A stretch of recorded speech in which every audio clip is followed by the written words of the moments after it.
I knew something was wrong the moment I saw the construction crew tearing up the northeast corner of my property on that humid Tuesday morning in June. I had just stepped out onto my porch in Asheville, North Carolina, coffee in hand, when the sound of heavy machinery shattered the peaceful morning air. My name is Ethan Powell, and I had lived in Willow Creek Estates for 15 years, ever since my grandfather passed away and left me his house and the 3 acres surrounding it. What made this property special was not just the beautiful craftsman home or the towering oaks that lined the driveway, but the small family cemetery tucked away in the far corner, where 5 generations of Powells had been laid to rest. The cemetery was modest, surrounded by a wrought iron fence that my great-grandfather had installed in 1923. Inside were 12 graves, including my grandfather Henry Powell, my grandmother Sarah, my great-grandparents, and ancestors going back to the Civil War era. Each grave was marked with a carved marble headstone, some weathered by time, but all still legible, still dignified. I visited the cemetery every Sunday without fail, keeping the grass trimmed and the fence painted. It was sacred ground to me, the physical connection to the family history that had shaped who I was. But on this particular morning, I watched in horror as a backhoe rumbled dangerously close to that sacred corner.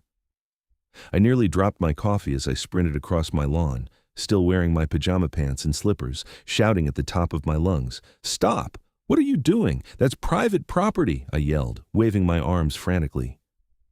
The backhoe operator, a man in his 40s wearing a yellow hard hat, glanced at me with confusion and killed the engine. A woman in a crisp white polo shirt and khaki pants emerged from a black SUV parked along the road.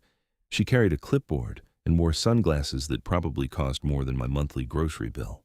Her blonde hair was pulled back in a tight bun, and she had the expression of someone who had never been told no in her entire life.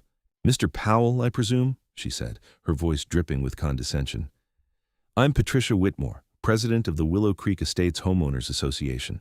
We're beginning construction on the new wellness path today." "Wellness path?"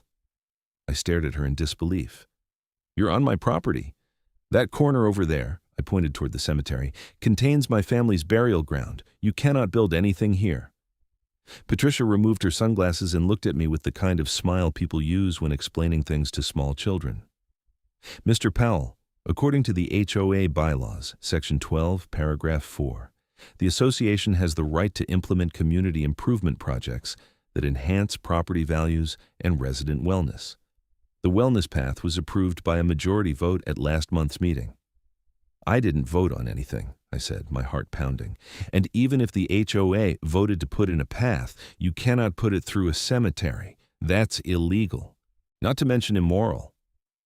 "Actually," Patricia said, consulting her clipboard, "you missed the last 3 HOA meetings. Members who fail to attend forfeit their right to vote on community matters.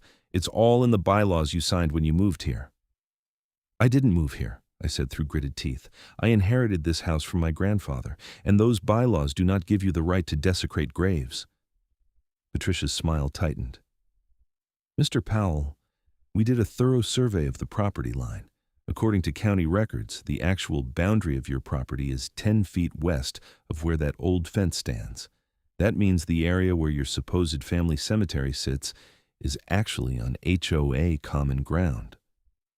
I felt like I had been punched in the stomach. "That's impossible.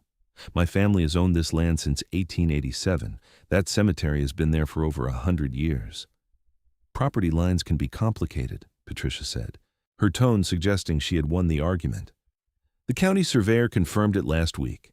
The fence was likely placed incorrectly at some point. Now, if you will excuse us, we have work to do. The wellness path is scheduled to be completed by Labor Day weekend, and we are already behind schedule." I stood there, speechless, as Patricia climbed back into her SUV. The backhoe roared to life again, and I watched in mounting horror as it began scraping away the grass near the cemetery fence. I ran back to my house and immediately called my lawyer, Richard Chen, who had handled my grandfather's estate. Richard listened to my frantic explanation and let out a long sigh. "Ethan, I need to see the survey they're talking about. Can you get a copy from the county?" "They're out there right now, Richard. They're about to dig up my family's graves." "I'll file for an emergency injunction this afternoon," Richard said. In the meantime, document everything. Take photos, videos, anything you can. And do not physically interfere with the construction crew. That will only hurt our case. I spent the next 3 hours photographing and videoing everything from every angle. I documented each headstone, each name, each date carved into the marble. I captured footage of the construction equipment getting closer and closer to the cemetery. Several neighbors came by to watch, some offering sympathetic looks, others apparently excited about the new jogging path. One elderly woman, Mrs. Martinez from 3 houses down, squeezed my hand and told me she thought what the HOA was doing was disgraceful. By late afternoon, Richard called back. "I have bad news. The judge won't issue an emergency injunction without seeing the survey documents. We have a hearing scheduled for Friday morning, but until then, the HOA can continue their work." "Richard, they're going to destroy everything by Friday." "I know, I'm sorry. Just keep documenting." I barely slept that night. I kept getting up and looking out my window at the cemetery, illuminated by my porch light. The construction crew had left for the day, but they had already cleared a wide swath of land leading directly toward the iron fence. I tried calling Patricia Whitmore, but she did not answer. I left several messages begging her to at least pause the construction until the legal matter was resolved. She never called back. Wednesday morning arrived with dark clouds and the promise of rain. I was up before dawn, sitting on my porch with fresh coffee, watching and waiting. At 7:30, the construction crew returned. This time, they brought more equipment, including a concrete mixer and several pallets of paving stones. Patricia Whitmore arrived shortly after in her SUV, along with 2 other HOA board members, a thin man named Gerald Hutchins and a heavy-set woman named Brenda Carmichael. I walked out to meet them, my phone in my hand, recording everything. "Patricia, please, I'm begging you to stop this until we can sort out the property line issue in court. Those are my ancestors buried there." Patricia did not even look at me. She was discussing something with Gerald, pointing at a blueprint spread across the hood of her SUV. I stepped closer, my voice rising with desperation. "Did you hear me? Those are human remains. This is a cemetery." Finally, Patricia turned to face me.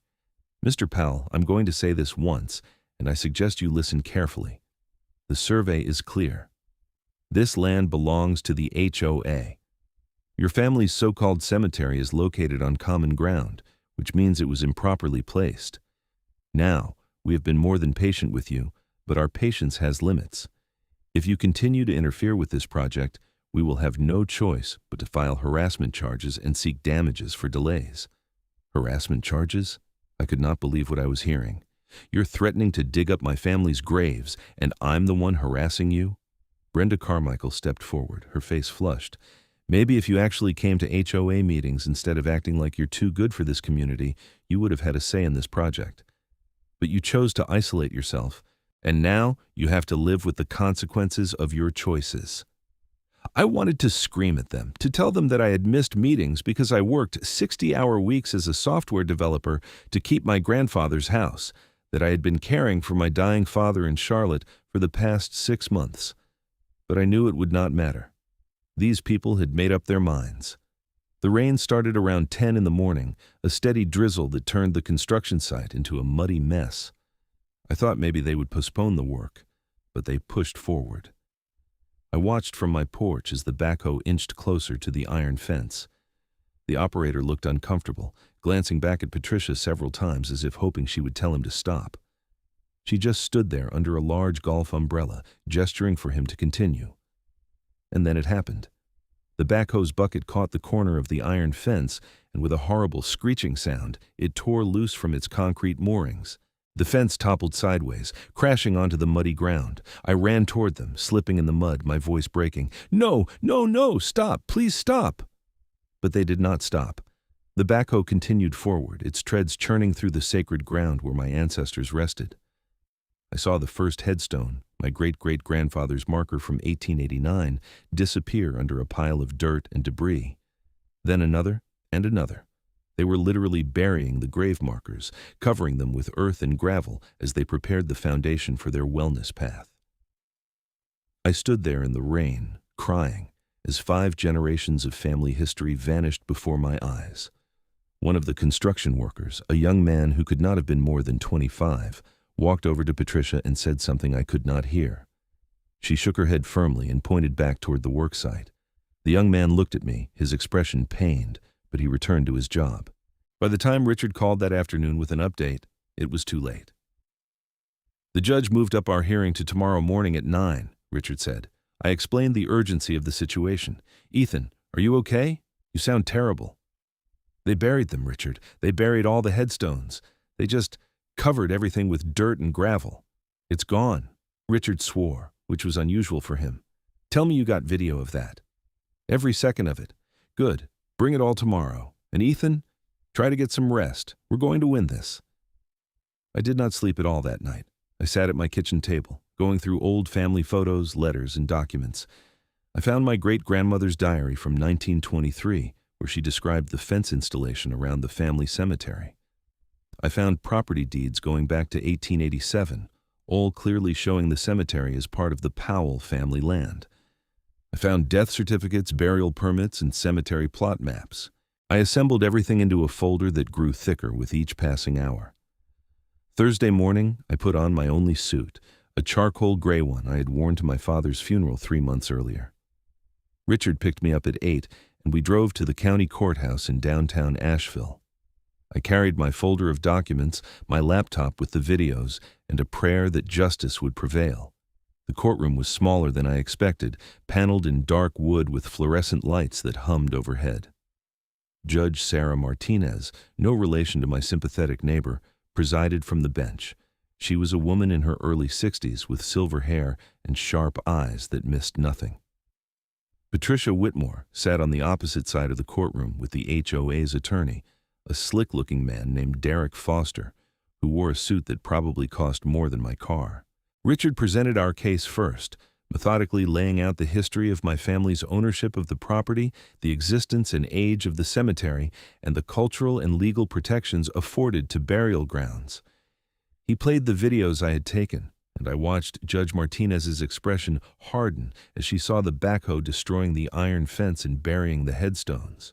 "Your Honor," Richard said, "what we are witnessing here is not just a property dispute.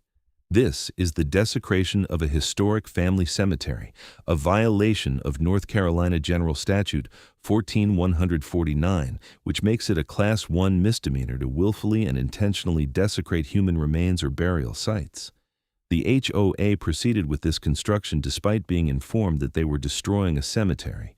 They showed reckless disregard for both the law and basic human decency."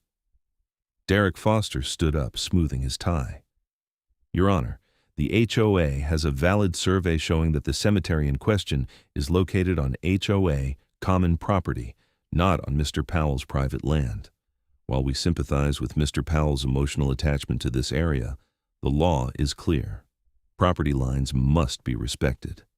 The HOA has invested considerable resources into this Wellness Path project, which will benefit all residents of Willow Creek Estates. We cannot allow unsubstantiated claims about property boundaries to derail important community improvements." Judge Martinez leaned forward. "Mr. Foster, are you seriously arguing that even if there are human remains on the disputed property, your clients have the right to pave over them?" Foster hesitated. "Your Honor, we have no definitive proof that there are actually remains buried there. Mr. Powell claims it's a cemetery, but there are no official records with the county registering it as such." Richard immediately stood up. "Your Honor, if I may, cemeteries established before 1935 in North Carolina were not required to be registered with the county. That does not mean they are not protected under state law. I have here," he held up several documents, "death certificates and burial permits from the Buncombe County Records Office, dating from 1889 to 1958, all listing the Powell family cemetery as the place of interment." Judge Martinez took the documents and examined them carefully. The courtroom was silent except for the rustling of paper. I watched Patricia Whitmore whisper something to Derek Foster, her expression no longer quite so confident. "Mr. Foster," Judge Martinez said finally, "I'm looking at 12 death certificates that specifically reference the Powell family cemetery as the burial location. That seems like pretty definitive proof to me. What am I missing?" Foster cleared his throat. Your Honor, the issue is not whether graves existed at some point, but whether they currently exist on HOA property. The survey clearly shows that the disputed area falls outside Mr. Powell's property line. I want to see that survey, Judge Martinez said. The original, not a copy. Foster looked at Patricia, who nodded. He pulled a rolled document from his briefcase and approached the bench. Judge Martinez unrolled it, studied it for several long minutes, then picked up her phone and asked her clerk to bring in a county surveyor. We waited in tense silence for 20 minutes until a man in his 50s wearing a county ID badge entered the courtroom. Judge Martinez showed him the survey and asked him several questions I could not quite hear. The surveyor pointed at various marks on the document, shook his head a few times, and then said something that made the judge's eyes widen. She thanked him and dismissed him, then turned her attention back to the attorneys. Gentlemen, we have a problem, Judge Martinez said, her voice hard. The survey presented by the HOA appears to have been altered. The county surveyor just informed me that the boundary markers shown on this document do not match the official county records. In fact, the official survey on file with the county clearly shows that the disputed area is well within Mr. Powell's property boundaries. The courtroom erupted. I grabbed Richard's arm, hardly believing what I was hearing. Patricia Whitmore's face went white, and Derek Foster began frantically whispering to her. Judge Martinez slammed her gavel down. Order, Mr. Foster, do you have an explanation for why your clients presented a falsified survey to this court? Foster stood up slowly, and for the first time, he looked genuinely rattled. Your Honor, I was not aware that the survey had been altered. My clients provided me with this document and assured me it was legitimate. If there has been any wrongdoing, I was not a party to it. Judge Martinez did not look sympathetic. Ms. Whitmore, please stand. Patricia stood up, her hands shaking slightly. The confident, condescending woman who had stood in the rain supervising the destruction of my family's cemetery was gone, replaced by someone who suddenly realized she was in very serious trouble. Ms. Whitmore, did you or anyone acting on behalf of the Willow Creek Estates HOA knowingly falsify a property survey in order to justify this construction project? Patricia's voice was barely audible. Your Honor, we thought the survey was accurate. Our surveyor provided it to us. What is the name of your surveyor? Patricia hesitated. I would need to check our records. You don't know the name of the surveyor who provided you with the document you used to justify destroying a historic cemetery? Judge Martinez's tone was ice cold. The silence stretched out. Finally, Patricia said, Gary Simmons. He's a local surveyor we've used before. Judge Martinez made a note. I'm going to be contacting Mr. Simmons personally. In the meantime, here is my ruling. I am issuing an immediate cease and desist order on all construction related to this wellness path. Furthermore, I am ordering the Willow Creek Estates HOA to restore the Powell family cemetery to its original condition. That means excavating the jogging path, recovering all headstones and grave markers, and rebuilding the iron fence. This restoration must be completed within 60 days and will be done at the HOA's expense. I felt tears streaming down my face. Richard was grinning beside me. But Judge Martinez was not done. Additionally, I am referring this matter to the District Attorney's Office for investigation of possible criminal charges under North Carolina General Statute 14149, desecration of human remains, and North Carolina General Statute 14100, defacing or desecrating grave sites. If it is determined that the survey was knowingly falsified, additional charges of fraud and making false statements may be pursued. This court is adjourned. The gavel came down with a sharp crack that echoed through the courtroom. Patricia Whitmore looked like she might faint. Derek Foster was already packing up his briefcase, clearly distancing himself from his clients as quickly as possible. Richard shook my hand, then pulled me into a brief hug. We did it, he said. Justice won today. I could barely speak. Thank you, Richard. Thank you so much. As we left the courtroom, I saw Patricia in the hallway, surrounded by Gerald Hutchins, Brenda Carmichael, and several other HOA board members. They were arguing in harsh whispers, fingers being pointed, blame being assigned. Patricia saw me watching and actually had the nerve to approach me. "Mr. Powell," she said, her voice shaking, "I want you to know that this was all a misunderstanding. We never intended to cause any harm." I looked at her for a long moment. "You stood in the rain and watched them bury my family's graves. You knew exactly what you were doing. Now you're going to pay for it." I walked away without another word. The next several weeks were a whirlwind. The story hit the local news, then the state news, then went viral on social media. Suddenly, Willow Creek Estates HOA was infamous as the homeowners association that tried to pave over a historic cemetery. Patricia Whitmore, Gerald Hutchins, and Brenda Carmichael were forced to resign from the HOA board. An emergency election was held, and new board members who actually seemed to care about the community rather than power trips were elected. The district attorney's office opened an investigation, and detectives interviewed me multiple times. They seized records from the HOA, including emails that showed Patricia had known about the cemetery, but had decided to proceed anyway, believing I would not have the resources to fight them in court. The surveyor, Gary Simmons, turned out to be Patricia's brother-in-law, and he admitted under questioning that she had pressured him to adjust the property lines on the survey to favor the HOA's position. Both Patricia and Gary were charged with multiple crimes. Meanwhile, the restoration of the cemetery began. Judge Martinez had appointed a court monitor to oversee the work, ensuring it was done properly.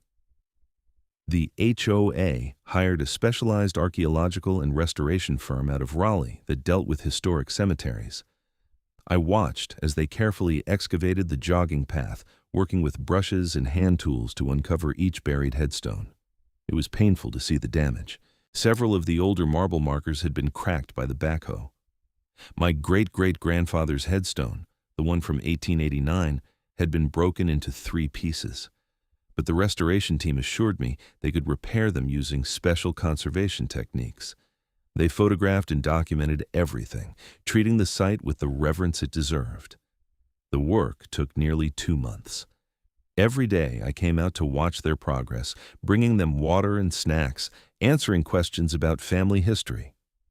The head of the restoration team, a woman named Dr. Jennifer Walsh, was fascinated by the cemetery's history. She told me it was one of the best preserved 19th century family cemeteries she had encountered in western North Carolina. "This is an important piece of local history, Doctor," Walsh said one afternoon as we stood watching her team carefully reset a headstone. "These graves tell the story of the families who settled this area, who built this community. What the HOA tried to do was not just wrong legally, it was culturally destructive." Mrs. Martinez, my elderly neighbor, visited often during the restoration. She brought cookies for the workers and spent hours listening to me tell stories about my ancestors. She revealed that her own grandmother had been friends with my great-grandmother in the 1920s. "I remember my grandmother talking about the Powells," Mrs. Martinez said, her eyes distant with memory. "She said they were good people, pillars of the community. She would be horrified by what that HOA tried to do."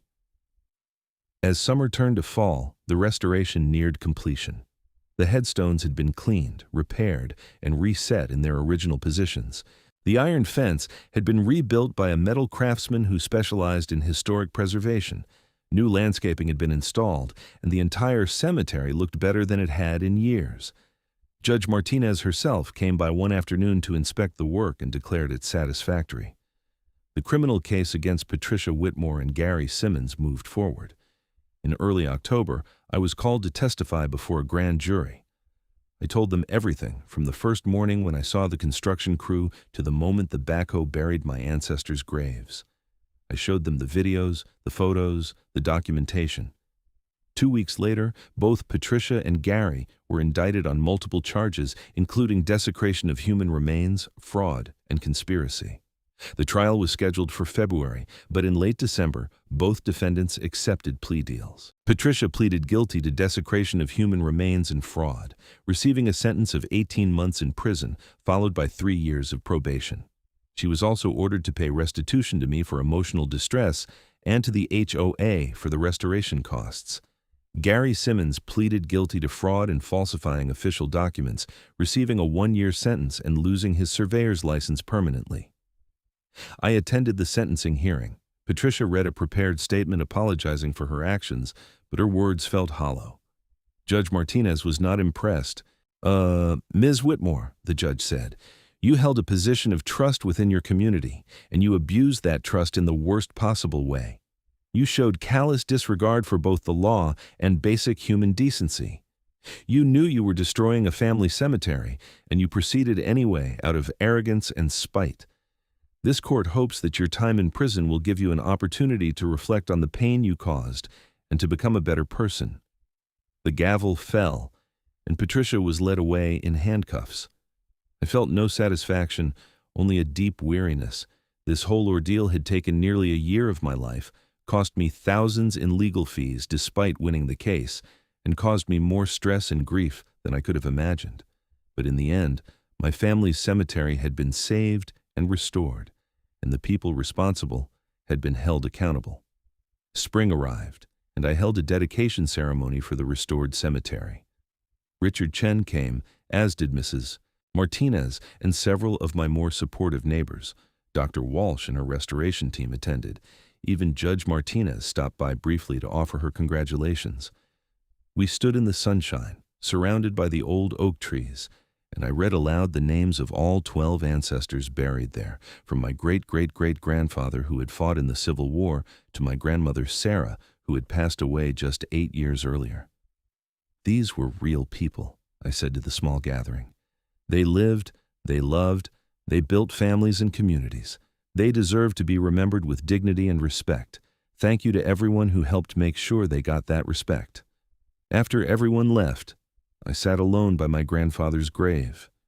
I told him about everything that had happened, about the fight to protect his resting place, about the victory in court.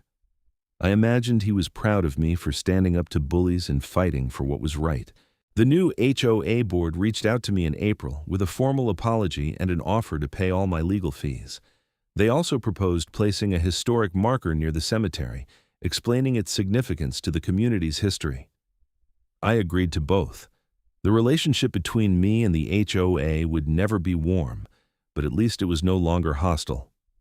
I started attending HOA meetings, determined to make sure nothing like this could ever happen again. I worked with other residents to rewrite the bylaws, adding specific protections for historic sites and requiring independent verification of any property surveys before major construction projects. The changes passed unanimously. One afternoon in May, almost exactly a year after this nightmare began, I was working in my home office when my doorbell rang. I opened it to find a young woman holding a notebook and a camera. Miss Hika. Mr. Powell, she said. My name is Melissa Harper. I'm a graduate student at UNC Chapel Hill, studying historic preservation. I read about what happened with your family cemetery, and I was hoping I could interview you for my thesis on the protection of private burial grounds. I invited her in and spent 2 hours telling her the whole story. Melissa was fascinated, taking detailed notes and asking thoughtful questions. Before she left, she said something that stuck with me. What you did was important, Mr. Powell. Every year, family cemeteries like yours are destroyed by development, highway construction, or situations like you experienced. Most families don't have the resources or knowledge to fight back. Your case is going to serve as precedent for protecting these historic sites in the future. You didn't just save your family's graves, you helped protect countless others. After she left, I walked out to the cemetery and sat on the bench I had installed near my grandparents' graves. The evening sun filtered through the oak leaves, dappling the marble headstones with golden light. Birds sang in the trees. A gentle breeze carried the scent of honeysuckle. It was peaceful, sacred, exactly as it should be. I thought about everything that had happened over the past year, the shock and horror of watching the cemetery being destroyed, the stress of the legal battle, the vindication of victory, the satisfaction of seeing justice done. It had been the hardest year of my life since my father's death, but I had learned something important. When you stand up for what's right, even when it seems impossible, even when powerful people try to intimidate you, sometimes you can win. Not always, but sometimes. And that possibility is worth fighting for. I pulled out my phone and called my younger sister Emma, who lived in Seattle. I had not told her much about the HOA situation because I did not want to worry her, but now that it was over, I wanted to share the story.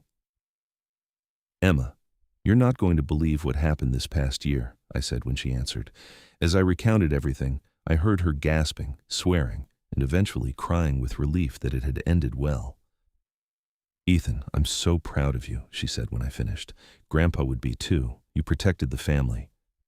"I just did what had to be done," I said. "No," Emma replied firmly. "Most people would have given up when the HOA threatened them with lawsuits and harassment charges. Most people would have accepted the first no from a lawyer or a judge. You kept fighting because it mattered. That takes real courage."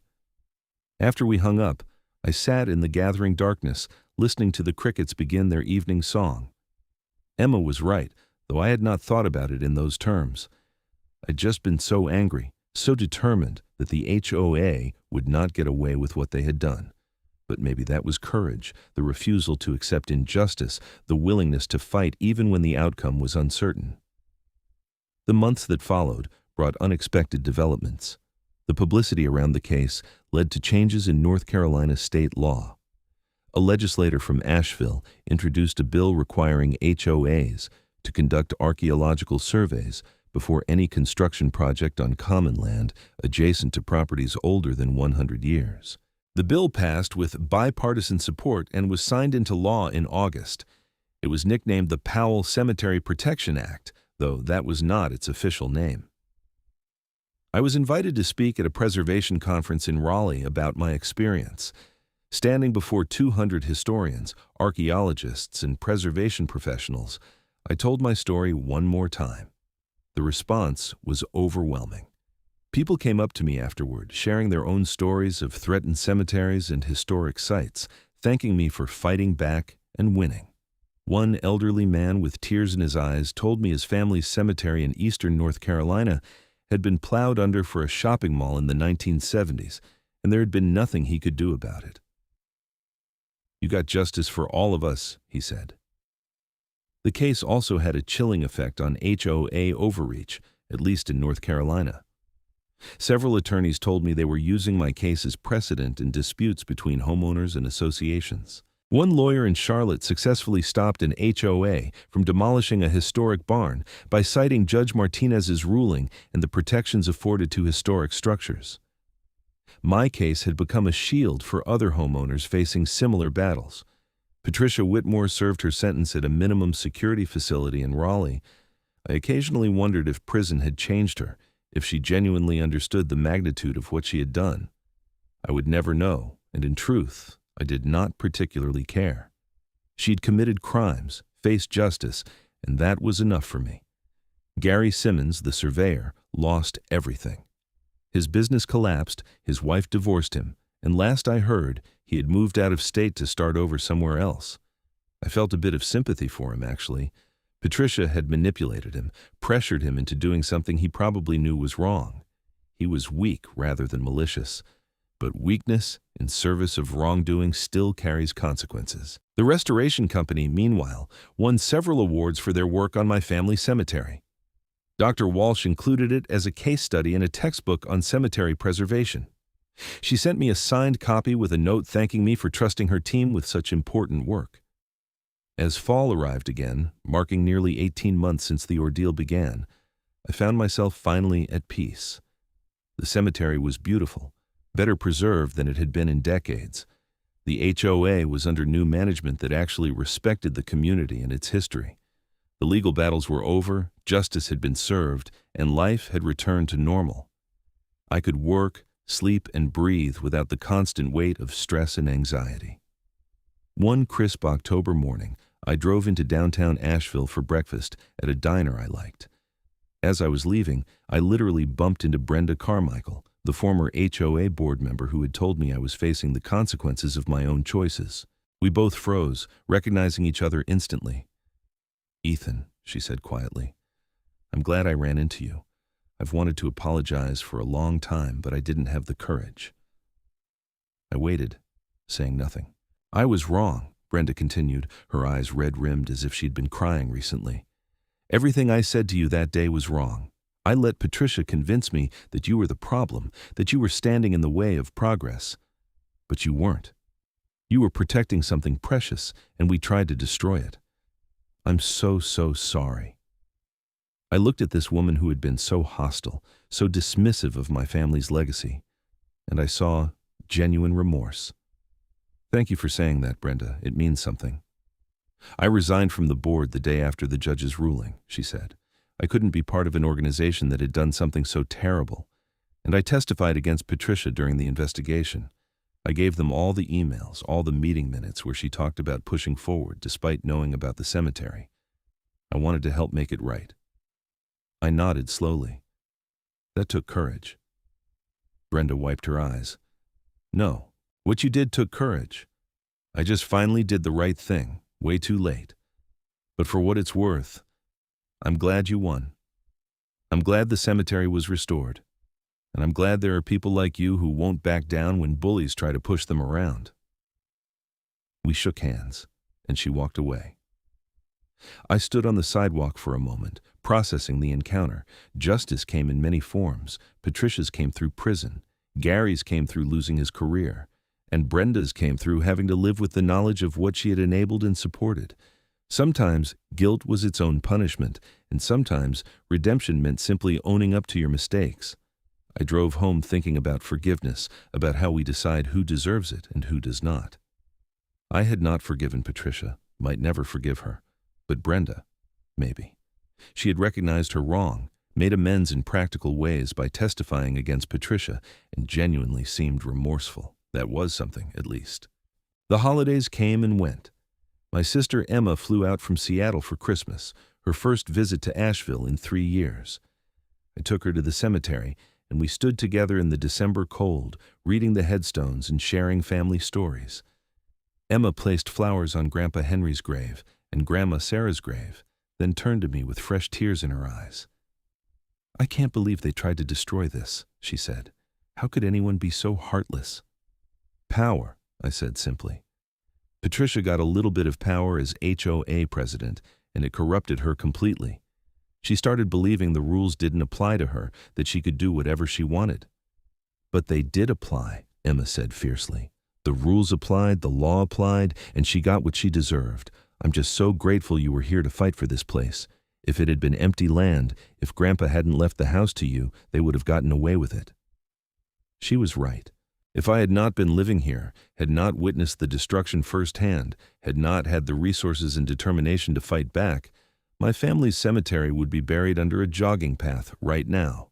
It was a sobering thought, a reminder of how fragile our connections to history and heritage really are.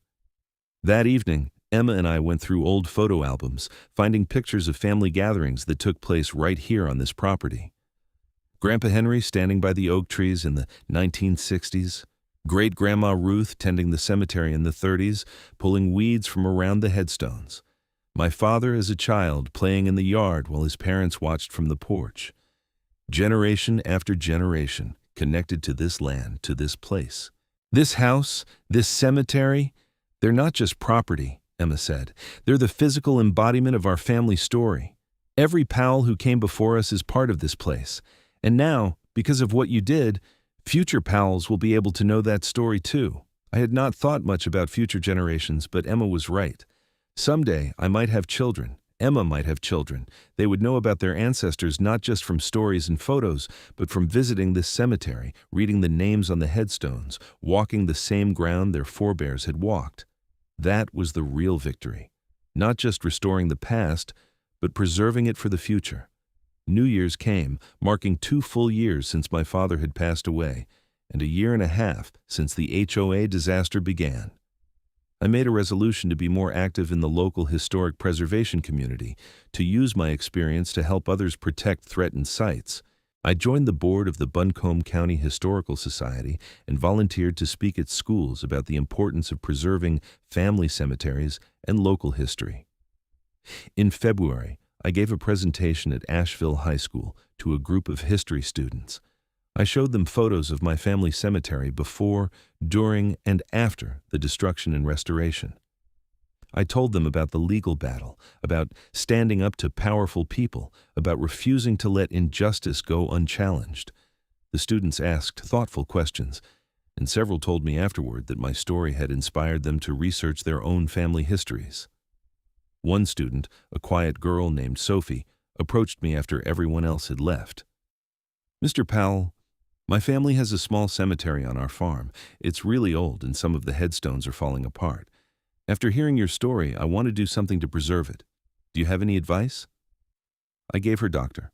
Walsh's contact information and the names of several grants available for cemetery restoration. "Don't wait," I told her. "These places are fragile, and once they're gone forever. You're doing the right thing by taking care of it now." Sophie left with determination in her eyes, and I felt a surge of hope.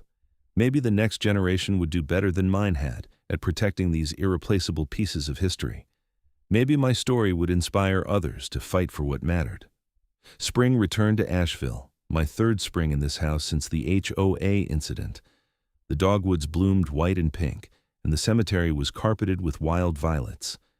I spent my weekends doing yard work, keeping the cemetery grounds immaculate, tending the flowers I had planted around the fence. It was peaceful work, meditative, a way of honoring the ancestors who rested there. One Saturday morning, a car pulled into my driveway. A man in his 70s climbed out, leaning heavily on a cane. He approached slowly, and as he got closer, I realized he looked familiar. He had the Powell family nose, the distinctive jawline I saw in my own mirror. "Can I help you?" I called out. "Are you Ethan Powell?" the man asked. "I am." "I'm Robert Powell," he said, extending his hand. "Your grandfather Henry was my uncle. I grew up in Asheville but moved to Florida in the 60s. I read about what happened here with the HOA. I wanted to come see the family cemetery while I still could." I was stunned. I vaguely knew I had distant cousins scattered around the country, but I had never met them. "Please, come in. I'll make coffee and you can tell me everything." Robert and I spent the entire afternoon talking. He shared stories about his father, my great-uncle Samuel, who was buried in the cemetery. He told me about growing up in Asheville in the 40s and 50s, about visiting this very house when it belonged to his grandparents. He pulled out old photos from a folder he had brought, showing me faces I had never seen but shared blood with. "When I read about the HOA trying to destroy the cemetery, I was furious," Robert said. "But then I read how you fought them and won, and I felt proud to be a Powell. You upheld the family honor, Ethan. You protected our people." We walked to the cemetery together, Robert moving slowly but steadily. He stood before his father's headstone, traced the carved letters with his fingers, and wept quietly. "I haven't been here since 1968, he whispered. "I should have come back sooner." "You're here now," I said gently. Robert visited for 3 days, and before he left, he gave me a box of family documents and photos he had preserved. "You're the keeper of this place now," he said. "You should have these. Tell the stories, Ethan. Keep the family alive." After Robert returned to Florida, I spent weeks going through the box he had left. I found letters, diaries, military records, wedding announcements, birth certificates, obituaries. I found photos spanning over a century. I began organizing everything, creating a digital archive to preserve it all. The cemetery was not just headstones and bones. It was stories, memories, lives fully lived. My job was to keep those stories alive for future generations. In June, the 2-year anniversary of the HOA incident arrived. Local media reached out asking for interviews, wanting to do follow-up stories. I agreed, hoping to keep the issue of cemetery preservation in the public eye. The interviews aired across North Carolina, and I received dozens of messages from people thanking me for my advocacy. One message stood out. It was from a woman in Wilmington whose family cemetery was threatened by a commercial development. She said my case had given her the courage to hire an attorney and fight back. "I'm not giving up," she wrote. "Just like you didn't give up. Thank you for showing me it's possible to win." That message made everything worthwhile, all the stress and expense and heartache. If my fight helped others protect their own sacred places, then it had meaning beyond just my family. Summer settled over the mountains, hot and humid. I worked from home most days, my office window overlooking the cemetery. Sometimes during breaks I would walk out there and sit among the graves, finding peace in the quiet. The trauma of watching the cemetery being destroyed had faded, replaced by gratitude that it had been restored and protected. Patricia Whitmore was released from prison in July after serving 16 months. I learned about it from a news article, but felt nothing. She was someone else's problem now, no longer mine. The HOA had been completely restructured, and there were safeguards in place to prevent anyone from ever wielding that kind of unchecked power again. In August, I received a plaque from the North Carolina Historic Preservation Society, recognizing my efforts to protect and restore a historic family cemetery. The ceremony was held in Raleigh, and Richard Chen came with me. As I accepted the award, I thought about how strange life was. 2 years ago, I'd been fighting just to keep my family's graves from being paved over. Now I was being honored for it. Justice was slow, but when it came, it was sweet. The fall brought another development. A documentary filmmaker from Charlotte contacted me about making a short film about the case. After some hesitation, I agreed. The filmmaker, a woman named Rachel Torres, spent a week in Asheville interviewing me, Richard, Dr. Walsh, and even Judge Martinez. The resulting 30-minute documentary, titled Sacred Ground, premiered at film festivals across the state and won several awards. It was eventually picked up by a streaming service and reached a national audience. Suddenly, I was getting messages from people all over the country dealing with similar situations. Some were fighting HOAs, others were battling developers or government agencies. They all wanted advice, encouragement, strategies. I did my best to respond to everyone, to share what I had learned, to connect them with resources.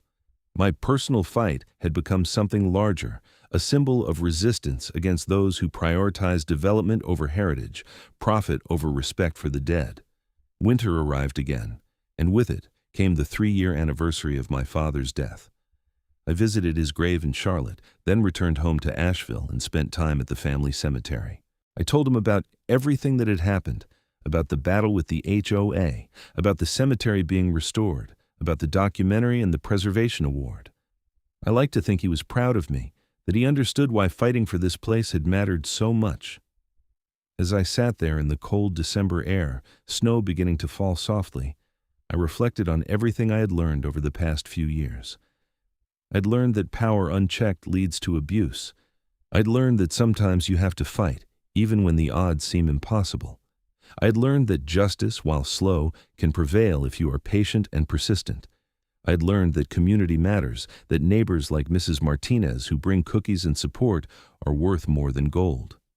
I had learned that history is not just something in books, but something alive, something worth protecting at great personal cost.